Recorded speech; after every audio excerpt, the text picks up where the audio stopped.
Ever since the announcement of the proposed Prestige pork processing plant in Mason City, comparisons have been made to a similarly sized plant in St. Joseph, Missouri. And that's in St. Joseph, Missouri. They built theirs. Grew up in St. Joseph, Missouri. It's been mentioned a few times. It happened to be the St. Joe, Missouri, which very interesting. St. Joe, that plant is literally in the middle of that town. It's of the same size and scope, Sioux City, St. Joseph, Missouri, and others. Since everyone was talking about it, we thought we'd head down to see if the comparisons were accurate and to find out what local citizens actually thought of the massive meatpacking plant. We also visited with city and school officials to learn more about their experiences. Here are some video highlights from our trip. It looked easy when you wanted to put your application in. They take you through after you get it. And they had this thing called the shaver. What they do is roll it around and it shaves the hams. And it looked easy to me, but tried 8 hours. And they don't pay bad, you know. Well, when they first opened, they started people out at 8 1/4, and now they start you out at 11 something. It depends on the job, but the cheapest is 11 something. But no, there's a lot of people goes in and out because a lot of people can't handle it. And guess what? I was one of them.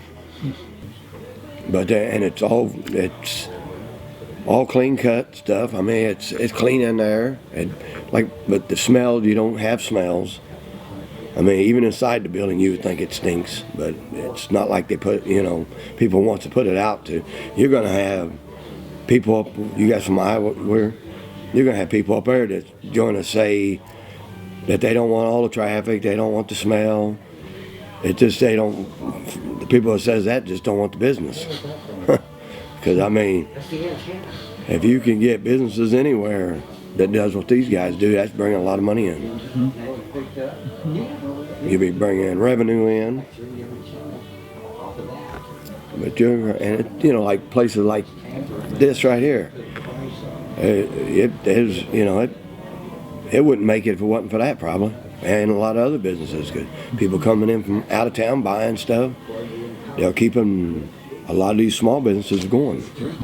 Triumph's it's not like, I've watched the hogs hang upside down, watch them come in, and it's not a smelly place down there. And the inside, you can't even smell it. It smells like you're just going into a factory working. And they got OSHA comes in, they got inspectors all the time, so they stay on, as long as they stay on top of it and it ran right, it's going to work.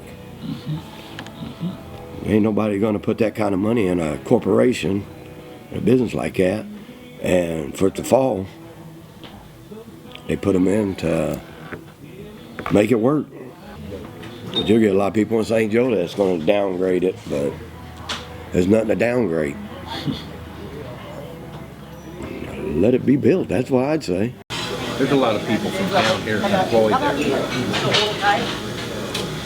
It's a $14 an hour job, starting out. And some of them make more than that. Sure. So, I know when I worked at Armour, I was making $11 an hour, and I thought that was good money then. That's been years and years ago. This project was really a windfall to a lot of local businesses who, and I would think for a smaller community, even in St. Joseph, that would even be more the case. The tradespeople, the electricians, the plumbers, the mechanical folks, the towel and uniform companies, the food vendors, the vending machine owners, it just goes on and on and on, who provide services. There's a truck stop just up the road that was a relatively small truck stop that, as a result of Triumph Foods, has built a big tractor-trailer wash, and suddenly his business has grown tenfold. It's just little things that have fed off of that large employer have been really beneficial.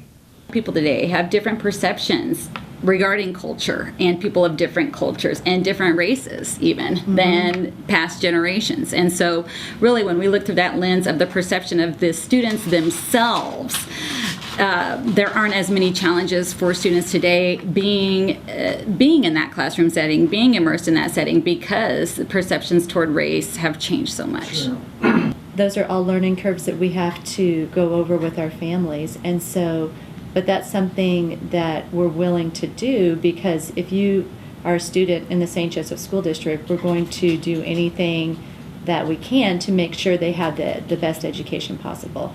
You can either come alongside and help it be a smooth transition for your community members and your new families coming in, or it can be that stumbling block. Mm-hmm. And so, you know, you hope that it becomes a positive thing. And actually, I would say that some of our students set the best example in not seeing any type of color or anything. Mm-hmm. A friend's a friend, and if we follow the example of our students, then our parents and our community members will act the same way. Mm-hmm. So, we just hope that it's a positive experience because they're here.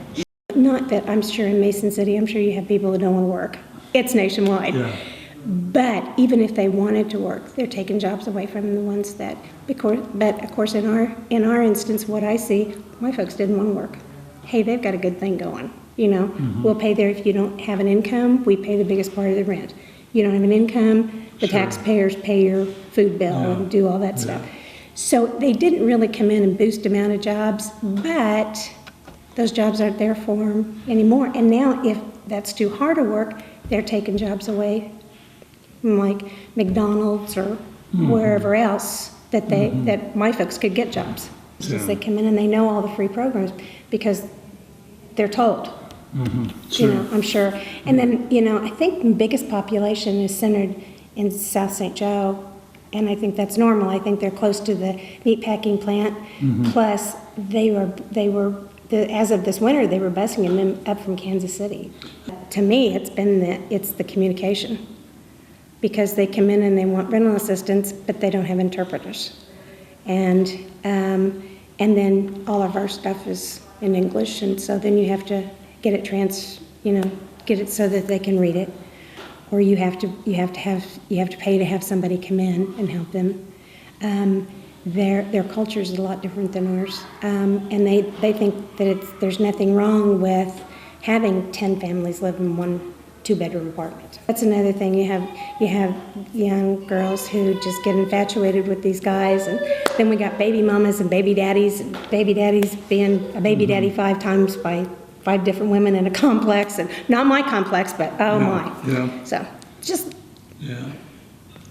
The community who sort of gets this, saying this is how the changing demographics of the nation and the world is. They're becoming more global, and it shows up in the communities eventually. And the community who gets this, meaning that they're able to promote that dialogue and begin to say, what are the needs of that? How do we understand each other's culture, and then begin to assimilate and support one another, because we all benefit from that, as opposed to sort of this us and them.